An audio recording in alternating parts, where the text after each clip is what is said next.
Narito ang iyong lingguhang horoscope para sa Leo para sa araw ng January 25 hanggang January 31.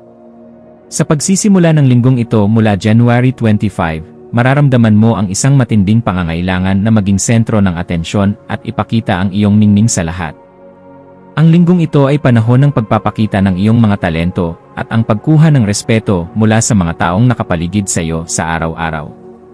Mula January 25 hanggang January 31, ang iyong kumpiyansa sa sarili ay nasa pinakamataas na antas, at ito ang magiging susi mo upang mapagtagumpayan ang anumang hamon. Mahalagang gamitin mo ang iyong kapangyarihan sa paraang nakakatulong sa iba at hindi lamang para sa iyong sariling kapakinabangan sa trabaho. Manatiling bukas sa mga papuri, ngunit maging mapagmatsyag din sa mga tunay na layunin ng mga tao sa iyong paligid sa buong linggo. Sa aspeto ng iyong karera, ikaw ay makakaranas ng mga sandali ng tagumpay kung saan ang iyong pamumuno ay kakailanganin ng iyong koponan mula January 25. Maaaring may mga malalaking proyekto na ibibigay sa iyo dahil sa iyong kakayahang magbigay ng inspirasyon at direksyon sa buong linggo hanggang January 31. Ang iyong mga ideya ay magiging bago at puno ng sigla na magugustuhan ng iyong mga nakakataas bago matapos ang buwan. Siguraduhin na binibigyan mo rin ng pagkakataon ang iyong mga kasamahan na ipakita ang kanilang husay upang mapanatili ang harmonya sa opisina. Ang iyong pagiging matapang sa pagharap sa mga panganib sa trabaho ay magbubunga ng magandang reputasyon at posibleng mga gantimpala sa hinaharap. Pagdating sa iyong pananalapi, ang linggong ito ay nagdadala ng mga oportunidad para sa paglago, ngunit may kasama ring tukso para sa malalaking gastusin mula January 25. Maaaring makatanggap ka ng mga regalo o bonus dahil sa iyong husay sa trabaho o negosyo sa buong linggo hanggang January 31. Mahalagang magkaroon ng disiplina sa pagbili ng mga mamahaling bagay na maaaring maging sanhi ng kakulangan sa budget sa susunod na buwan. Ang iyong pagiging mapagbigay sa mga mahal sa buhay ay kapansin-pansin, ngunit siguraduhin na mayroon kang sapat na nakatabi para sa iyong sariling seguridad. Ang matalinong pag-invest sa iyong sariling mga talento ay magbibigay sa iyo ng mas malaking kita sa mga darating na panahon. Sa larangan ng pag-ibig, ang linggong ito ay magiging puno ng pasyon at pagpapahalaga sa bawat isa mula sa simula ng January 25. Kung ikaw ay nasa isang relasyon, ang pagpapakita ng iyong katapatan at paghanga sa iyong kapareha ay lalong magpapatamis sa inyong ugnayan sa buong linggo. Para sa mga walang kapareha, ang January 25 hanggang January 31 ay panahon ng pakikipagsapalaran dahil ang iyong karisma ay hindi mapapantayan. Maaaring makatagpo ka ng isang tao na handang ibigay sa iyo ang atensyon at pagmamahal na iyong hinahangad sa matagal na panahon. Huwag hayaang ang iyong garbo ay maging hadlang sa pag-unawa sa nararamdaman ng ibang tao sa iyong paligid sa linggong ito. Ang iyong kalusugan ay mangangailangan ng atensyon, lalo na sa iyong puso at likod mula January 25 hanggang January 31. Ang iyong pagiging aktibo ay maganda, ngunit huwag kalimutang bigyan ang iyong katawan ng sapat na oras upang mag-relax at mag-recharge sa gabi. Ang pag-ehersisyo na nakatutok sa tamang tindig ay makakatulong upang maiwasan ang mga pananakit ng katawan sa kalagitnaan ng linggo. Iwasan ang labis na pagkain ng matataba na maaaring makaapekto sa iyong pakiramdam at sigla sa paggawa ng iyong mga tungkulin. Ang sapat na sikat ng araw sa umaga at sariwang hangin ay magbibigay sa iyo ng bagong lakas upang harapin ang araw ng may ngiti. Ang iyong mga maswerteng numero ay 1, 10, 19 at 28. Para sa iyong maswerteng kulay, ang ginto ay magpapalakas ng iyong kumpiyansa, habang ang orange ay magdadala ng sigla sa iyong espiritu mula January 25. Ang dapat mong gawin ay ayusin ang iyong kasuotan at magbihis ng maayos upang lalong lumabas ang iyong karisma sa buong linggo. Ipagdasal ang pagkakaroon ng pusong mapagkumbaba at ang kakayahang makakita ng kagandahan sa bawat tao na iyong nakakasalamuha. Ang pananalig sa iyong banal na gabay ay magbibigay sa iyo ng tamang direksyon upang hindi ka maligaw ng landas bago ang January 31. Dapat mong ipagdasal ang lakas ng loob na manindigan para sa iyong mga prinsipyo nang hindi nakakasakit ng iba mula January 25 hanggang January 31. Humingi ng gabay upang ang iyong tagumpay ay magsilbing tulong sa mga taong mas nangangailangan sa iyong paligid sa buong linggo. Ang panalangin para sa kapayapaan sa iyong puso ay makakatulong sa iyo na manatiling kalmado kahit gaano pa kainay ang mundo sa labas.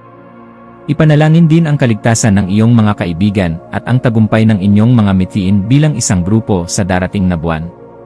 Ang bawat umaga ay simulan sa pamamagitan ng pasasalamat sa iyong mga talento at sa mga pagkakataong ibinibigay sa iyo. Sa pakikipagkapwa-tao, ikaw ay magiging isang natural na leader na titingalain ng marami sa bawat okasyon mula January 25. Ang iyong pagiging mapagbigay at masayahin ay magiging magnet para sa mga bagong koneksyon sa buong linggo hanggang January 31. Gayunpaman, maging maingat sa pakikitungo sa mga taong may negatibong pananaw upang hindi mahawa ang iyong masiglang enerhiya sa araw-araw. Maaaring may isang tao na humingi ng iyong tulong sa pamamagitan ng iyong impluwensya, magpasya ng may katarungan at tunay na malasakit. Ang iyong pakikisalamuha sa iba ay magdadala sa iyo ng mas malawak na kaalaman tungkol sa iba't ibang aspeto ng lipunan. Ang iyong pagiging malikhain ay lilitaw sa bawat aspeto ng iyong buhay, mula sa iyong pananamit hanggang sa iyong mga ideya sa trabaho. Mula January 25, subukang gumawa ng isang bagay na magpapakita ng iyong pagiging orihinal at matapang na imahinasyon sa harap ng marami. Ang iyong sining ay puno ng kulay at damdamin na makakapagbigay ng ligaya sa mga makakakita nito sa buong linggo hanggang January 31. Ang linggong ito ay mainam para sa paglulunsad ng mga proyektong may kinalaman sa pagpapakitang gilas ng iyong mga kakayahan. Hayaan ang iyong sining na magsalita para sa iyo at ipakita ang iyong tunay na kaluluwa sa buong mundo sa linggong ito. Sa loob ng iyong tahanan, mararamdaman ang isang atmosfera ng kasiyahan dahil sa iyong mga pagsisikap mula January 25 hanggang January 31. Mahalagang maging maunawain sa mga pangangailangan ng iyong pamilya at huwag laging igiit ang iyong sariling kagustuhan sa buong linggo. Ang pag-aayos ng iyong bahay upang maging mas maliwanag at maaliwalas ay makakatulong sa iyong mood sa bawat araw na dadaan. Maglaan ng oras para sa mga espesyal na salu-salo na magpapatibay sa inyong pagmamahalan bilang isang pamilya sa pagtatapos ng buwan. Ang iyong bahay ay dapat magsilbing lugar ng kagalakan at pahinga para sa lahat ng mga nakatira dito ng may pag-ibig. Sa emosyonal na antas, makakaranas ka ng matinding kumpiyansa kapag alam mong ikaw ay pinapahalagahan ng iyong kapaligiran mula January 25. Ngunit, maging maingat sa mga sandaling nakakaramdam ka ng inis kapag hindi ka napapansin sa paraang gusto mo sa buong linggo. Ang paghahanap ng kumpirmasyon mula sa loob ng iyong sarili at hindi lamang sa labas ay magdadala ng tunay na kapanatagan bago ang January 31. Ang iyong emosyon ay kailangang maging matatag at hindi basta-basta natitinag ng mga puna ng ibang tao sa iyong paligid. Ang pagtanggap sa iyong sariling mga kahinaan ay magpapakita ng iyong tunay na kalakasan bilang isang leyo sa linggong ito. Ang espiritualidad ay magiging sentro ng iyong pagmuni-muni tungkol sa layunin ng iyong impluwensya mula January 25 hanggang January 31. Ang paglalaan ng oras para sa pag-aalay ng iyong mga tagumpay sa Poong Maykapal ay makakatulong sa iyong espiritual na kapayapaan. Maniwala ka na ang bawat biyayang iyong natatanggap ay may tungkuling kasama para sa ikabubuti ng mas nakararami sa buong linggo. Ang iyong pananalig ang magbibigay sa iyo ng ningning na hindi kayang patayin ng anumang dilim sa iyong buhay sa araw-araw. Ipagpatuloy ang pagiging inspirasyon sa espiritual na aspeto sa pamamagitan ng paggawa ng mabuti ng may dangal sa lahat.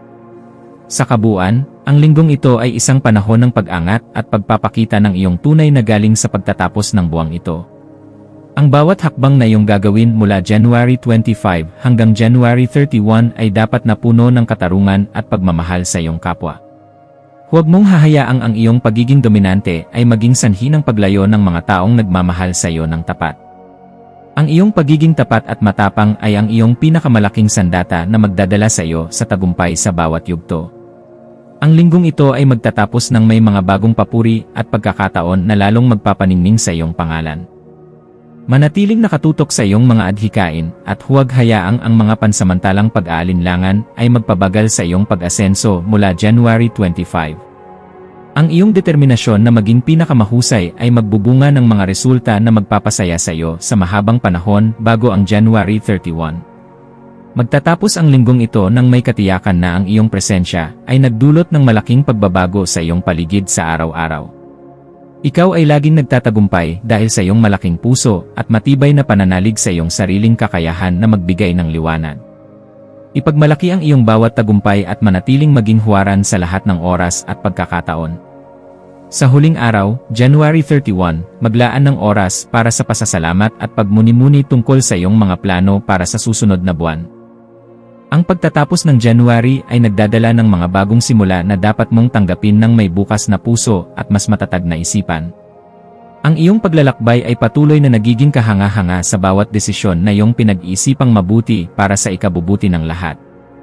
Handa ka na ngayon para sa mas malalaking tungkulin at mas malawak na tagumpay sa iyong buhay sa darating na February. Ang iyong kinabukasan ay kasing liwanag ng araw hanggat ikaw ay nananatiling tapat sa iyong sarili at nagmamahal ng tapat.